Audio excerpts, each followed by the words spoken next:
Picture this scene. It's 1281 and 5 Mongol envoys kneel on the windswept beach at Kamakura, their necks stretched out for the executioner's blade.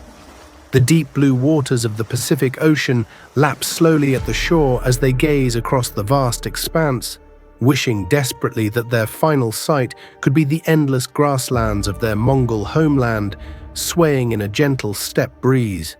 Behind them, Mount Fuji's snow-capped peak looms majestically, a silent witness to this moment of brutal defiance. Their hearts are strangely calm as the samurai swords descend upon their naked necks. This execution of ambassadors was how Hojo Tokimune, the Shikan, head of the shogun's government and effective ruler of Japan, gave his definitive answer to Kublai Khan, Emperor of China, Son of Heaven, and Great Khan of the Mongols. Japan would not submit. Not now, not ever. But how did this collection of isolated islands reach this moment of supreme defiance against the world's greatest empire? How did a nation emerge from the mists of prehistory to stand toe-to-toe with the Mongol colossus that had conquered everything from Poland to Manchuria? Our epic story begins not with samurai or shoguns, not with temples or emperors, but tens of thousands of years earlier, when the first humans crossed the ancient land bridges and island-hopped from the Asian mainland to these virgin islands. These were the German people, named after the distinctive rope patterns they pressed into their clay pottery. Patterns so intricate and beautiful, they seemed to capture the very essence of ancient Japanese aesthetics. For millennia, the Jomon lived as peaceful hunters and gatherers, with a population that may have reached 160,000 at its peak. They dwelt in harmony with the abundant natural resources around them. Salmon runs that darkened the rivers, vast forests teeming with deer and wild boar, coastal waters rich with shellfish and seaweed. These people knew nothing of war, nothing of conquest. Their world was one of seasonal rhythms, of respect for the spirits that dwelt in mountains, rivers, trees, and stones, the foundation of what would one day become the Shinto religion. But around 300 BCE, everything changed forever. New arrivals began making landfall, people calling themselves the Yayoi, bringing with them a revolutionary technology that would transform these islands completely. Rice cultivation.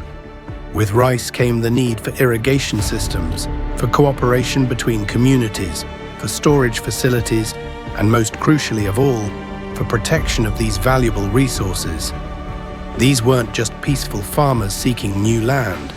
They were likely refugees from the destroyed Chinese kingdom of Wu, carrying with them not only agricultural knowledge, but also ambition, weapons, and an unshakable will to conquer and prosper. The ancient Chinese chronicles speak of these mysterious islands and their first great ruler, Queen Himiko, a shaman queen who ruled through a combination of mystical powers and shrewd diplomacy. Hidden away in a palace surrounded by towers and wooden stockades, attended by 1,000 women servants, she was seen by no living person save her brother, who alone was permitted to enter her presence and carry her divine commands to the waiting people. Through her supernatural abilities, what the Chinese called magic and sorcery, she unified the warring tribes and kingdoms of these islands, and even won official recognition from mighty China itself, receiving the title Friend and Ally of the Wei Dynasty. When the great Queen Himiko finally breathed her last, her subjects constructed a massive burial mound, a kofun, and in a ceremony that speaks to both their devotion and the harshness of ancient times, they sacrificed 100 young men and women to serve her in the afterlife. These gigantic tomb mounds, 162,000 of them, scattered across the Japanese landscape like sleeping giants, mark the end of prehistory and the dawn of recorded history. They stand as monuments to the birth of something entirely new under the Asian sun, a nation that would one day possess the courage and unity to stare down the Mongol Empire and declare itself the equal of any power on earth. In the middle of the 6th century, a letter arrived at the Japanese court that would transform these islands more profoundly than any military conquest. King Seong of Baekje, one of the three kingdoms of Korea, had dispatched an embassy bearing the most precious gift imaginable, the teachings of the Buddha, along with sacred texts, golden statues, and colorful banners that seemed to glow with otherworldly light. But this wasn't simply random missionary work or a gesture of religious goodwill. This carefully orchestrated moment was the culmination of years, perhaps decades, of patient scheming by one of the most ambitious men in Japanese history. Soga no Iname. This cunning court noble had spent years cultivating relationships with his Korean allies and continental-minded supporters within the Yamato court, all leading to this single transformative moment. Soga understood that Buddhism represented far more than just spiritual salvation for individual souls. It was a pathway to unprecedented political power and cultural sophistication. The new foreign religion faced fierce and immediate resistance from traditionalist factions at court. When a devastating plague struck the land, Soga's enemies seized upon this apparent proof that the ancient Shinto gods of Japan were deeply insulted by the presence of foreign deities. Emperor Kinmei, terrified for his life and the survival of his kingdom, flew into a fearful rage and ordered all Buddhist temples destroyed, their sacred images thrown into rivers and burned. But the Soga family would not be denied their destiny. Their moment of ultimate vindication came during a desperate civil war, when Prince Shotoku, the future heir to the throne and one of the most remarkable figures in Japanese history, made a sacred vow that would echo through the centuries. Following behind his retreating army, watching his forces fall back 3 times before their enemies, the young prince cut down a tree with his own hands and swiftly carved images of the 4 heavenly kings, Buddhist guardian deities of immense power. Placing these divine protectors on his topknot like a crown, he raised his voice in a vow that shook the very foundations of Japanese spirituality. If we are now made to gain victory over our enemies, I promise faithfully to honor the 4 heavenly kings by erecting to them a temple with a pagoda. Victory came as if summoned by the gods themselves, and Prince Shotoku never forgot his sacred promise. Under the reign of his aunt, Empress Suiko, Japan's first female ruler and one who would reign longer than any woman in Japanese history, Prince Shotoku methodically made Buddhism the official state religion of Japan. But his revolutionary vision extended far beyond the construction of temples and the ordination of monks. This extraordinary prince sent embassies to China's mighty Sui dynasty, established a sophisticated calendar system to track the movements of celestial bodies, and created Japan's first written constitution, a document that brilliantly blended Buddhist compassion with Confucian principles of social order and governmental administration. Most remarkably of all, it was Prince Shotoku who coined the very name that would define these islands for all eternity: Nihon, the land of the rising sun. This wasn't merely a poetic description, it was a bold diplomatic declaration that Japan stood as China's equal, greeting each new day first as the sun rose from the eastern seas to illuminate the world. From the tribal chaos and constant warfare of earlier centuries, Prince Shotoku and Empress Suiko laid the unshakable foundations of a unified state. They established Japanese Buddhism as a sophisticated intellectual tradition, created permanent diplomatic ties with the Chinese continent, and forged a national identity that would endure for over 15 centuries. Future generations would claim that Prince Shotoku appeared to them in mystical visions and prophetic dreams, guiding Japan through its darkest hours and most challenging transitions. In his revolutionary vision, his extraordinary achievements, and the profound reverence granted him by countless generations, Prince Shotoku rightfully earned his eternal title as the Father of Japan. In the middle of the 6th century, a letter arrived at the Japanese court that would transform these islands more profoundly than any military conquest.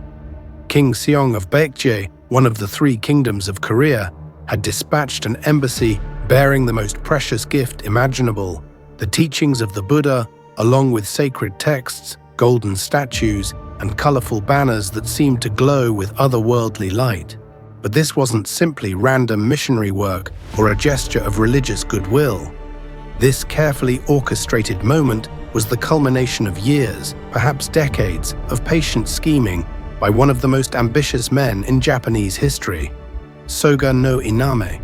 This cunning court noble had spent years cultivating relationships with his Korean allies and continental-minded supporters within the Yamato court, all leading to this single transformative moment. Soga understood that Buddhism represented far more than just spiritual salvation for individual souls. It was a pathway to unprecedented political power and cultural sophistication. The new foreign religion faced fierce and immediate resistance from traditionalist factions at court. When a devastating plague struck the land, Soga's enemies seized upon this apparent proof that the ancient Shinto gods of Japan were deeply insulted by the presence of foreign deities. Emperor Kinmei, terrified for his life and the survival of his kingdom, flew into a fearful rage and ordered all Buddhist temples destroyed, their sacred images thrown into rivers and burned. But the Soga family would not be denied their destiny. Their moment of ultimate vindication came during a desperate civil war, when Prince Shotoku, the future heir to the throne and one of the most remarkable figures in Japanese history, made a sacred vow that would echo through the centuries. Following behind his retreating army, watching his forces fall back 3 times before their enemies, the young prince cut down a tree with his own hands and swiftly carved images of the 4 heavenly kings, Buddhist guardian deities of immense power. Placing these divine protectors on his top-knot like a crown, he raised his voice in a vow that shook the very foundations of Japanese spirituality.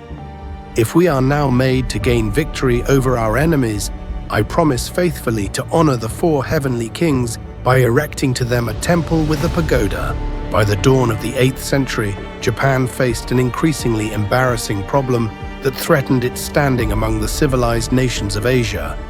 How could a sophisticated kingdom continue moving its capital every few generations like nomadic tribes wandering the steppes? The great Chinese Empire had established permanent seats of imperial power for over a millennium. And if Japan truly wished to command respect on the world stage and be treated as an equal by foreign diplomats, it absolutely had to join the civilized world in this most fundamental aspect of statecraft. The magnificent answer to this challenge was Heijō-kyo, the city we know today as Nara, Japan's first permanent capital and an urban masterpiece that would serve as the beating heart of the nation for 75 years. This wasn't merely a large town or an expanded palace complex. This was a carefully planned metropolis of over 100,000 inhabitants, laid out according to Chinese principles of urban design, with broad boulevards, magnificent government buildings, and residential districts that housed everyone from the highest nobility to the humblest craftsmen.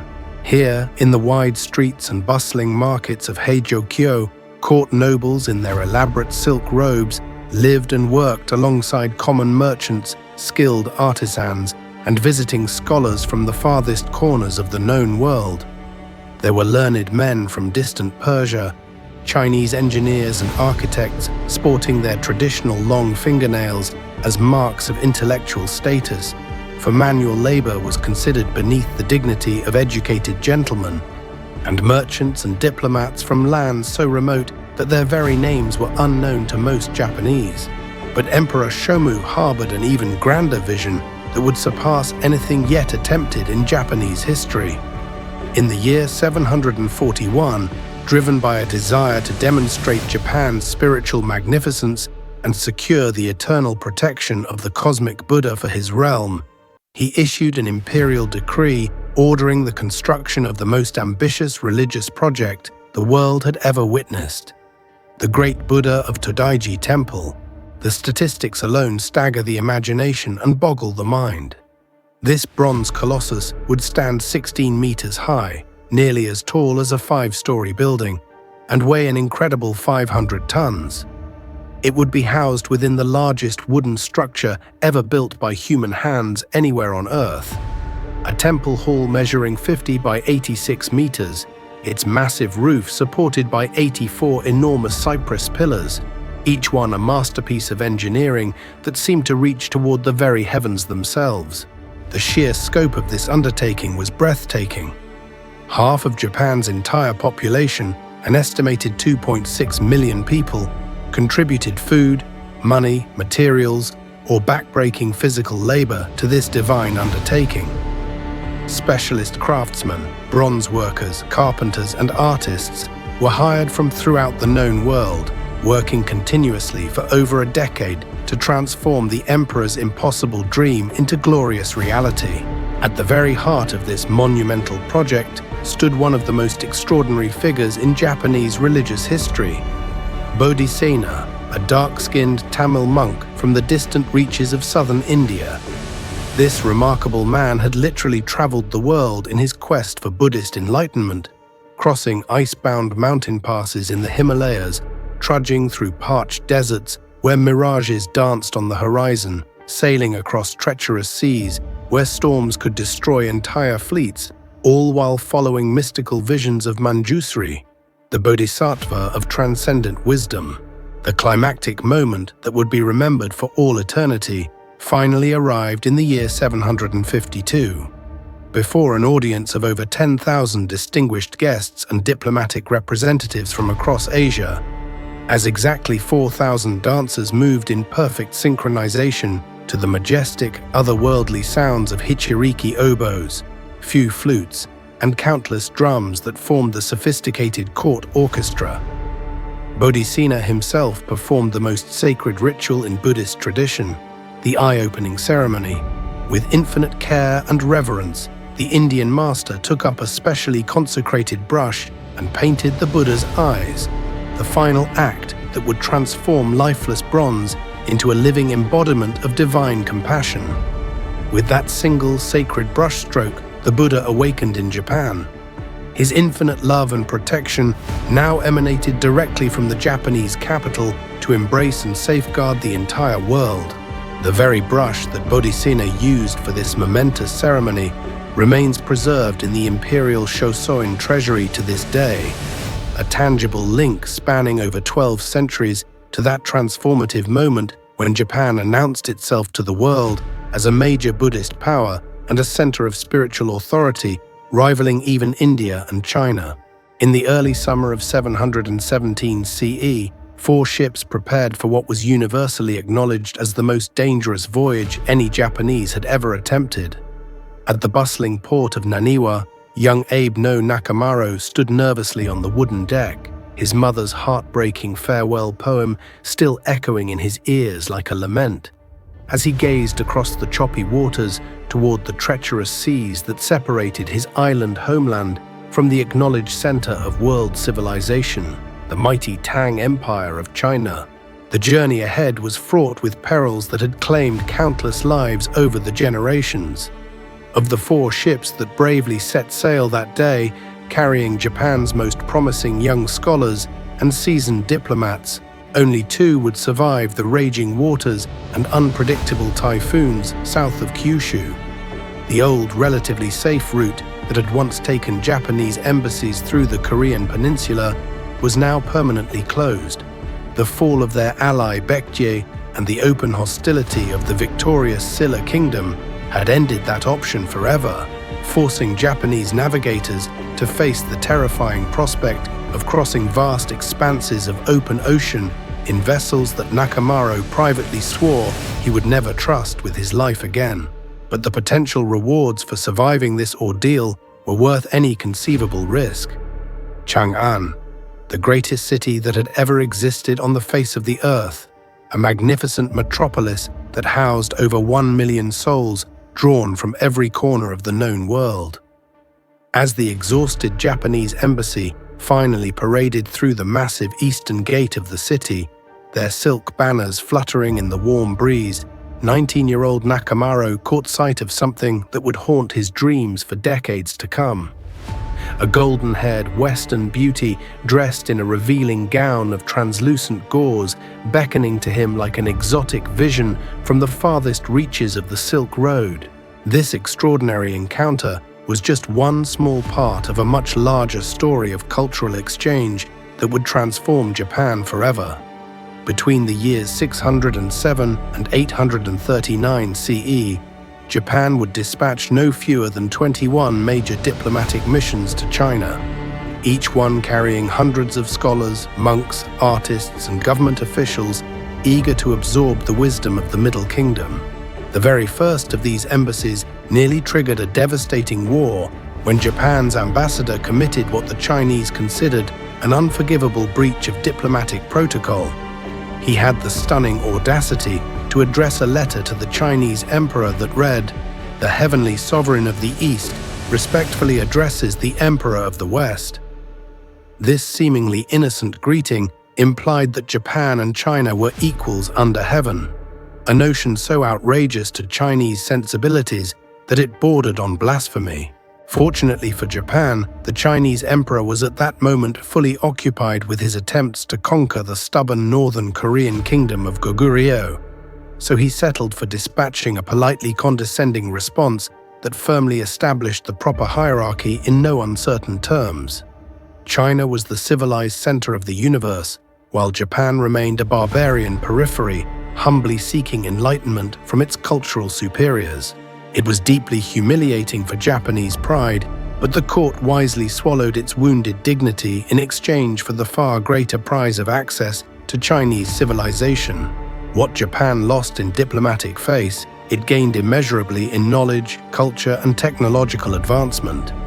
These costly and dangerous embassies succeeded in transforming the Japanese islands from an isolated archipelago on the edge of nowhere into a sophisticated participant in the great East Asian world system.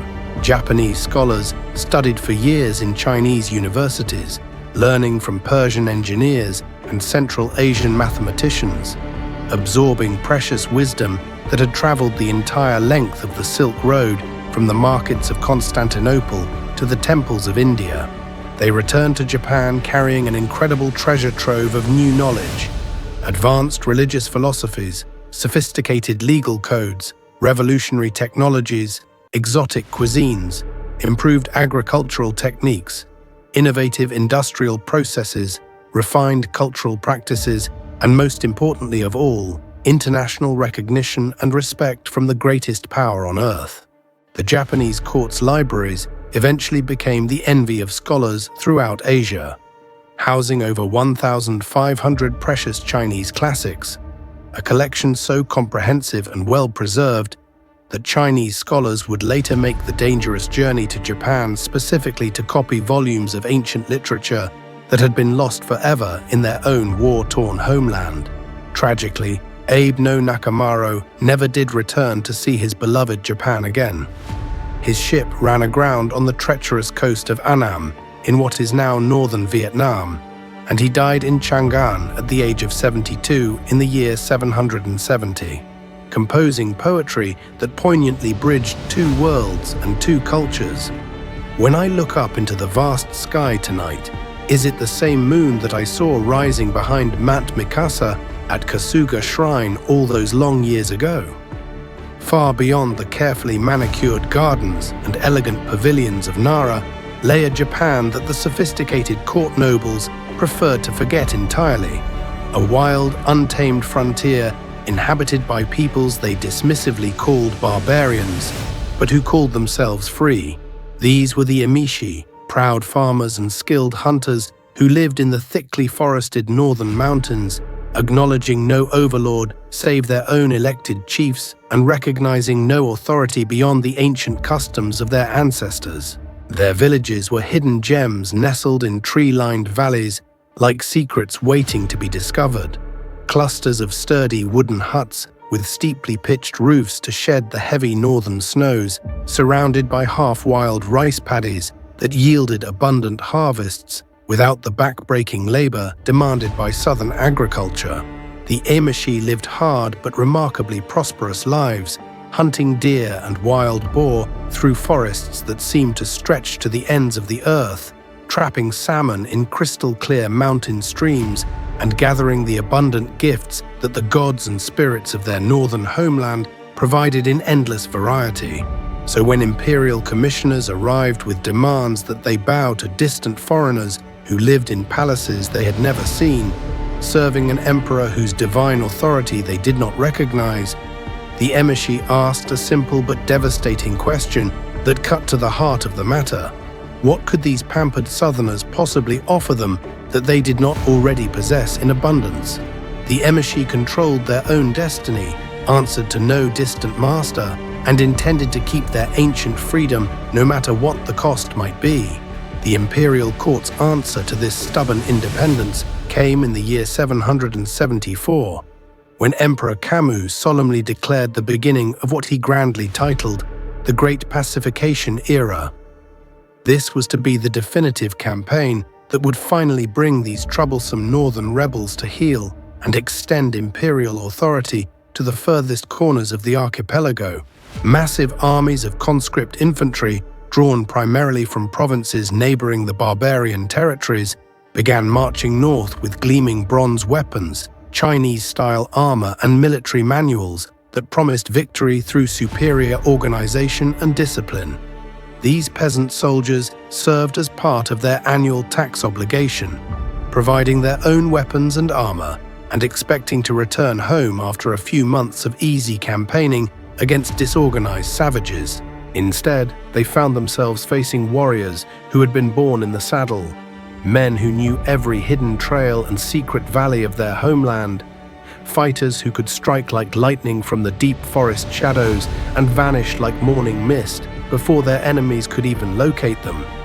Despite their numerical and technological advantages, the massive imperial armies found themselves stumbling blindly through hostile territory they did not understand, losing men daily to sudden ambushes, growing hungrier and more demoralized as their supply lines stretched impossibly thin across hundreds of miles of trackless wilderness.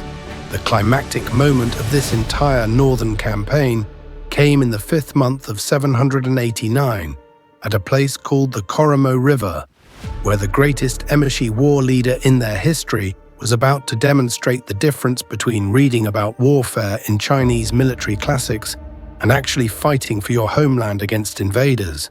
Amaterasu sat motionless atop his swift war horse, his great bow still unstrung, surveying the vast enemy force arrayed in the valley below him like a general planning the perfect battle. Behind the slowly advancing Yamato troops, 800 emissary homes sent columns of black smoke into the clear morning sky, villages deliberately burned as part of an elaborate trap that had taken months to prepare.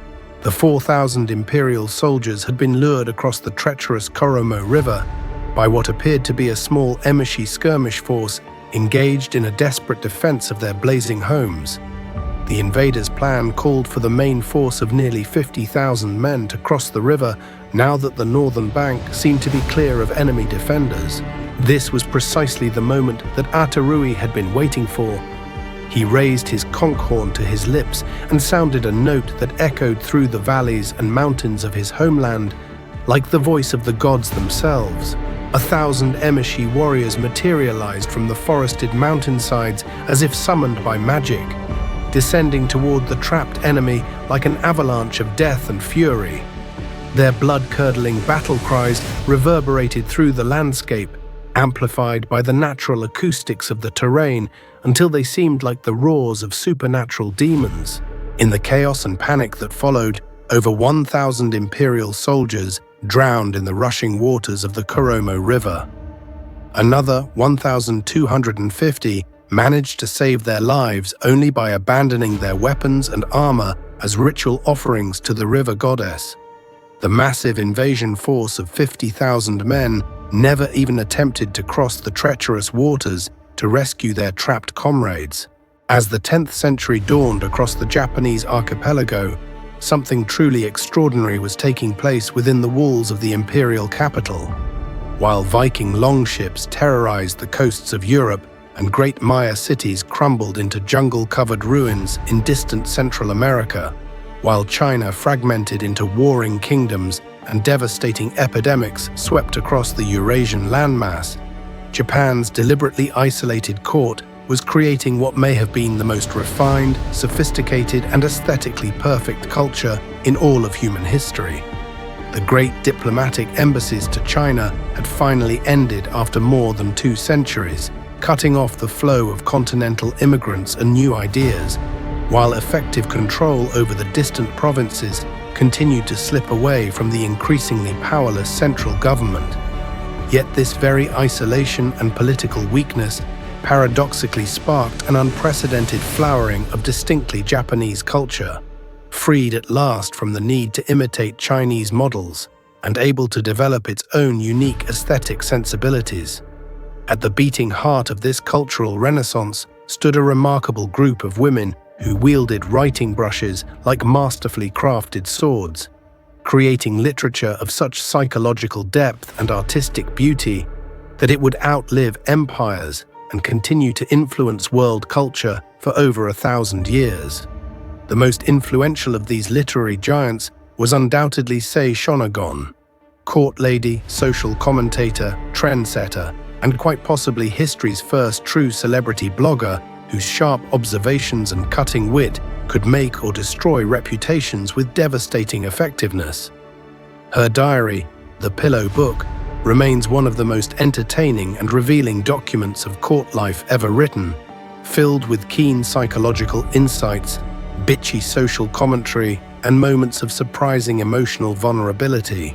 To Sei and her aristocratic circle, the common people who labored in the rice paddies and workshops beyond the palace gates, were little better than farm animals.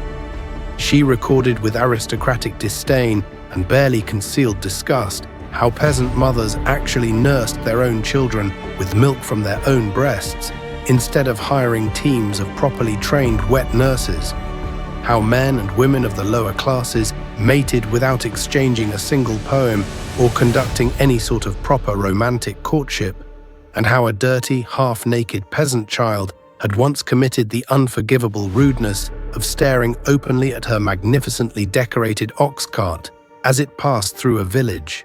Her own romantic life, by contrast, was an elaborately choreographed ballet of aesthetic refinement and emotional sophistication.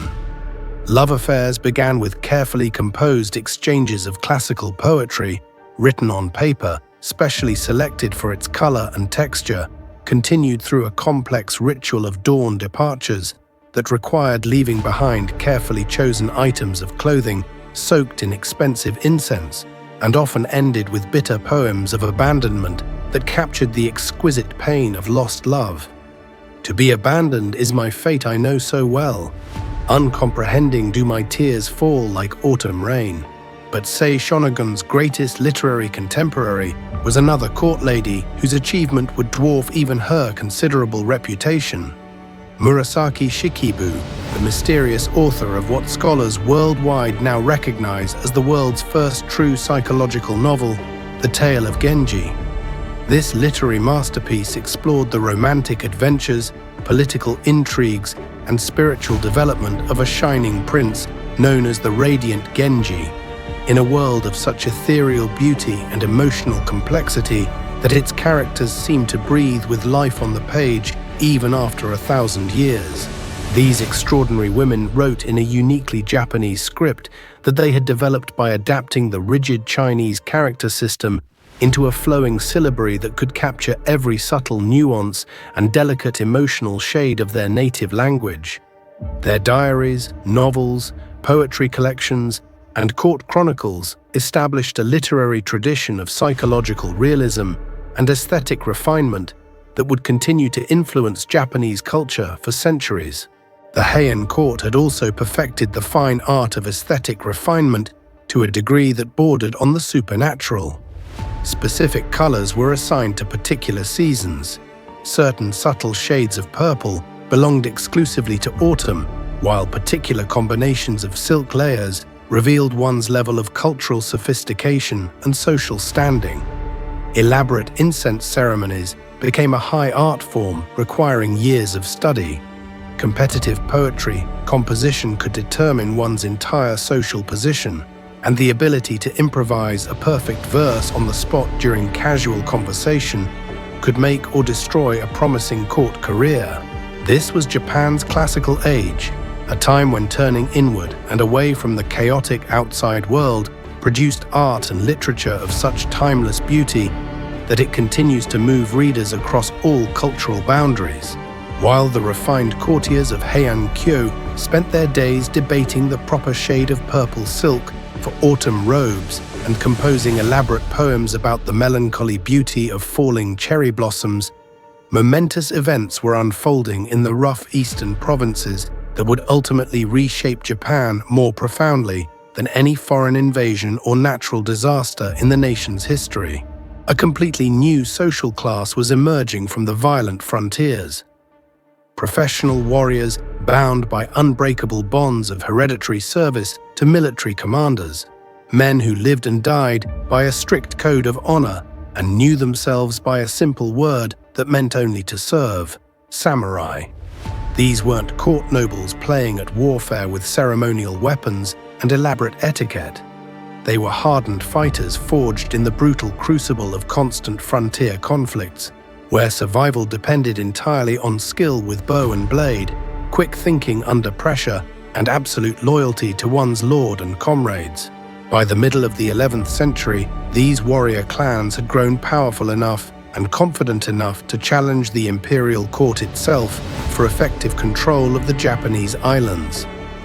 Two great military families had risen to dominate this new aristocracy of violence: the Taira, who controlled much of Western Japan and maintained strong connections to the imperial court, and the Minamoto, whose power base lay in the wild eastern provinces, where constant warfare against the Emishi had produced the toughest and most experienced fighters in the archipelago. For decades, these two mighty clans circled each other like wary tigers, engaging in occasional skirmishes and political maneuvering while building their strength for the inevitable final confrontation that would determine which family would rule Japan for generations to come. The Taira initially seemed destined for ultimate and permanent victory when their brilliant leader Kiyomori managed to place his own 3-year-old grandson on the sacred chrysanthemum throne as Emperor Antoku, effectively making the Taira clan the power behind the imperial throne. All of Japan appeared to bow before their seemingly unassailable political and military might, until Minamoto Yoritomo, a survivor of earlier Taira purges, raised his war banner in the remote eastern provinces and changed everything forever. The war that followed was initially fought according to the ancient honorable codes that had governed samurai warfare for generations. Individual champions met in carefully arranged single combats. Warriors loudly proclaimed their illustrious lineages and heroic ancestors before engaging their enemies, and all the proper protocols of civilized warfare were scrupulously observed on both sides, until the night battle of Kurikara in 1184, when the rules of war changed forever. There, facing overwhelming odds against a Taira force of 100,000 men, the outnumbered Minamoto forces, under the command of the brilliant tactician Minamoto Yoshinaka, resorted to a stratagem so shocking and effective that it would be remembered for centuries. As darkness fell over the battlefield, they drove hundreds of flaming bulls, the animals' horns set ablaze and their backs loaded with burning torches, directly into the heart of the Taira encampment. In the chaos, terror, and confusion that followed this unprecedented psychological warfare, an estimated 70,000 Taira warriors perished in a single night, their blood turning the mountain streams red as autumn maples and their corpses forming small hills in the valleys where they fell.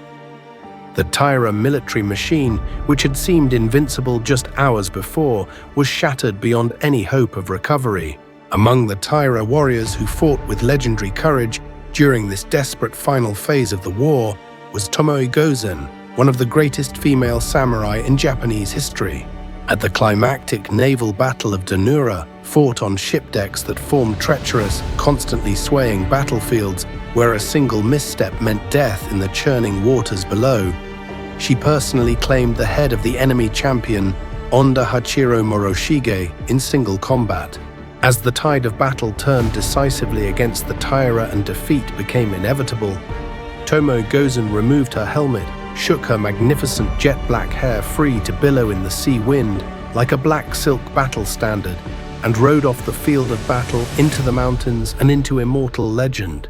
The final heartbreaking scene of this epic conflict played out when 6-year-old Emperor Antoku, the last hope of Taira legitimacy, found himself trapped on a small fishing boat as Minamoto arrows rained down around him like deadly hail.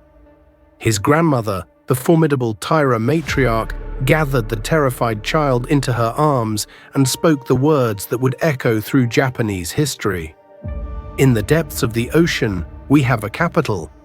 Together, they leapt into the waves, carrying the sacred imperial regalia to what they believed would be a watery grave for all eternity.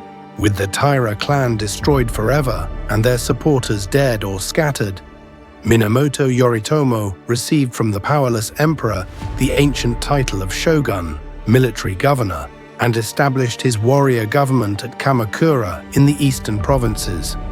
Political power had permanently and irrevocably shifted from the refined aesthetic courts of Kyoto to the sword-bearing, horse-riding warriors of the frontier. This samurai rule would endure for 7 complete centuries until 1868, defining the very soul and character of Japan through war and peace, triumph and disaster, foreign invasion and internal revolution. In 1266, an ominous letter reached the court of Hojo Tokimune, Japan's young regent. Its author was Kublai Khan, Emperor of China, Great Khan of the Mongols, master of an empire stretching from Poland to Manchuria. The message was deceptively polite, but unmistakably threatening. Establish friendly relations with us so that the sages may make the 4 seas their home. It will lead to war, and who likes such a state of things? Tokimune's response was swift and uncompromising.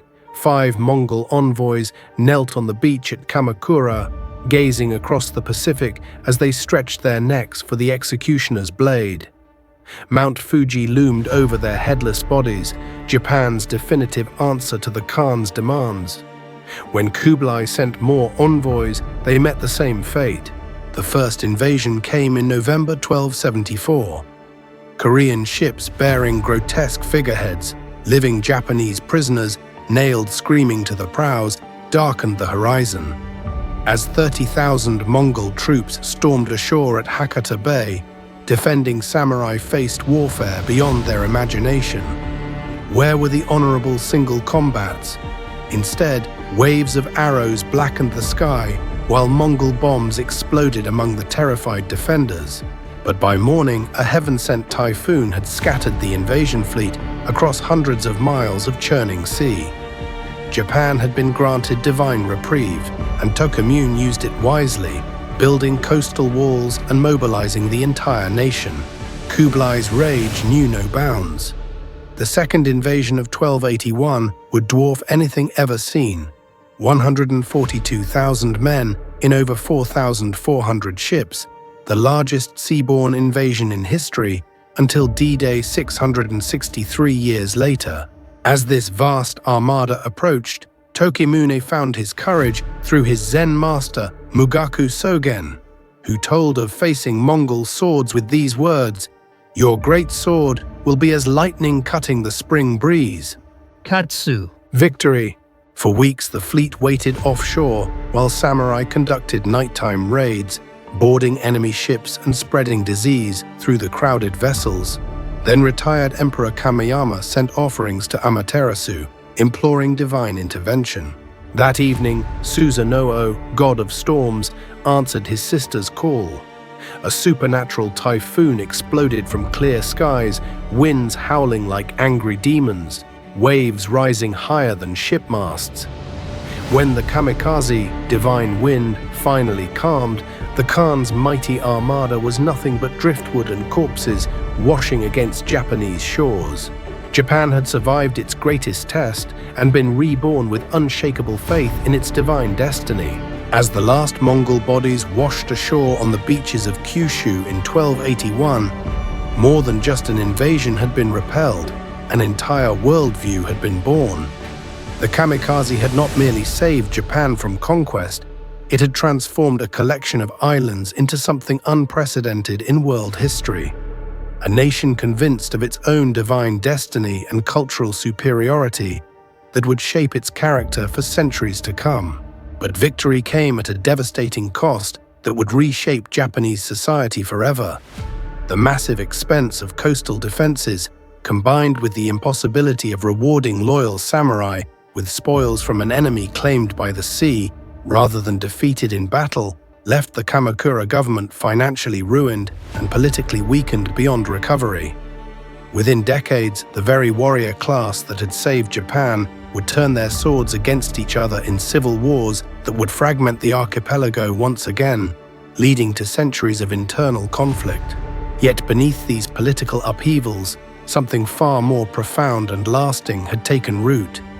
The patterns forged during these ancient centuries, the synthesis of native Shinto with imported Buddhism, the adaptation of Chinese learning to Japanese needs, the development of aesthetic sensibilities that found beauty in impermanence and imperfection. These became the unshakable foundations of Japanese civilization that would endure through every subsequent challenge. Consider the extraordinary journey this island nation had traveled over more than a millennium. From the peaceful Jomon hunters who knew nothing of warfare, to the samurai who faced Mongol explosives with unshakable courage. From Queen Himiko's mystical reign over scattered tribes to Prince Shotoku's constitutional monarchy that boldly proclaimed Japan equal to mighty China. From village shamans who spoke to local spirits dwelling in rocks and trees, to the sophisticated court that built the world's largest bronze Buddha and attracted scholars from distant Persia. Each generation had added essential elements to a cultural synthesis that was uniquely Japanese. The Yayoi peoples brought rice cultivation and metallurgy from the Asian continent, but Japanese farmers developed techniques perfectly suited to their mountainous terrain and monsoon climate. Buddhist monks introduced sophisticated philosophy, art and architecture from India and China, but Japanese practitioners created distinctly Japanese schools of thought that emphasized simplicity, intuitive understanding, and harmony with the natural world. The Heian court absorbed Chinese poetry, painting, and courtly culture, then revolutionized all these arts to express particularly Japanese aesthetic values. The bittersweet awareness of mono no aware, the pathos of things, the profound recognition that all earthly beauty is transient and therefore infinitely precious. When Murasaki Shikibu wrote what scholars now recognize as the world's first psychological novel, she drew on Chinese literary traditions but created something entirely new. Fiction that explored the inner lives of characters with unprecedented depth, subtlety, and emotional sophistication. Even in warfare, the Japanese transformed imported Chinese and Korean military technologies and tactics into something uniquely their own. The samurai code of Bushido synthesized Shinto concepts of spiritual purity and absolute loyalty with Buddhist acceptance of death and the impermanence of all things. Combined with Confucian ideals of social order and proper relationships, creating a warrior ethic that valued spiritual cultivation and moral development as much as martial prowess and battlefield effectiveness. Perhaps most remarkably, Japan had learned to be simultaneously open and closed, enthusiastically absorbing foreign influences while stubbornly maintaining its essential character and independence. The Tang dynasty embassies brought revolutionary knowledge from China, advanced governmental systems, sophisticated technologies, refined artistic techniques, and profound philosophical insights. But Japanese scholars didn't simply copy what they learned like passive students. Instead, they adapted, modified, and improved everything to suit their own needs, values, and environmental conditions. This cultural genius for creative adaptation would prove to be ancient Japan's greatest gift to the future and to the wider world. When the country voluntarily isolated itself for over 2 centuries during the Tokugawa period, it didn't stagnate or decline, but continued to develop its unique traditions, refining them to extraordinary levels of sophistication. When Japan was finally forced to open to the modern world in the 1850s, it possessed something invaluable: a complete, mature civilization confident enough in its own worth to rapidly absorb Western technology and ideas without losing its fundamental identity or spiritual center. The warrior ethic forged in these ancient centuries would prove remarkably adaptable across time and circumstances. The samurai principle of loyalty unto death would transform during the Meiji Restoration into devotion to emperor and nation. The Buddhist concept of accepting fate while striving for perfection would evolve into the modern Japanese work ethic that prizes continuous improvement and collective achievement over individual glory and personal advancement. Even Japan's distinctive approach to foreign relations and international engagement was firmly established in antiquity. The pattern of selective borrowing while maintaining cultural independence, absorbing Chinese writing systems, Korean Buddhism, and Tang governmental structures while creating uniquely Japanese variations of each, would be repeated centuries later when Japan modernized by adopting Western technology, educational systems, and industrial methods while preserving its essential social structures, cultural values, and spiritual traditions. The aesthetic principles developed in ancient Japanese poetry, painting, and architecture would eventually revolutionize world culture in ways the original creators could never have imagined.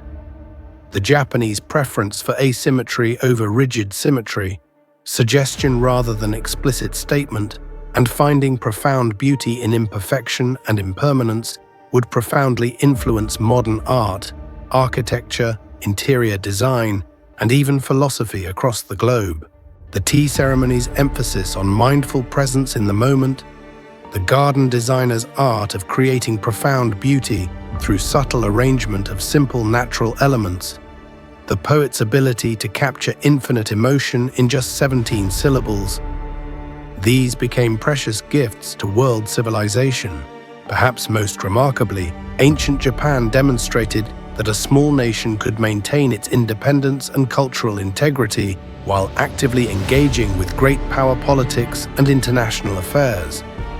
From Queen Himiko's sophisticated diplomatic missions to Tang China that won official recognition and valuable trade relationships, to the samurai who successfully defied the world's most powerful empire at the height of Mongol expansion, they proved conclusively that military might and territorial size alone could not determine a nation's destiny. Cultural strength, spiritual unity, technological innovation, and unshakable belief in one's own values could overcome seemingly impossible odds and preserve national independence against any threat. As we reach the end of ancient Japan's story in 1281, we see not an ending, but a new beginning. The kamikaze had saved more than just political independence. It had preserved a unique civilization that would continue to develop along its own distinctive path for centuries to come, contributing immeasurably to world culture while remaining unmistakably itself. The land of the rising sun had indeed risen, and its light continues to illuminate paths forward that bridge ancient wisdom with modern innovation, local tradition with global engagement, spiritual depth with material progress, creating something eternal that transcends any single historical period.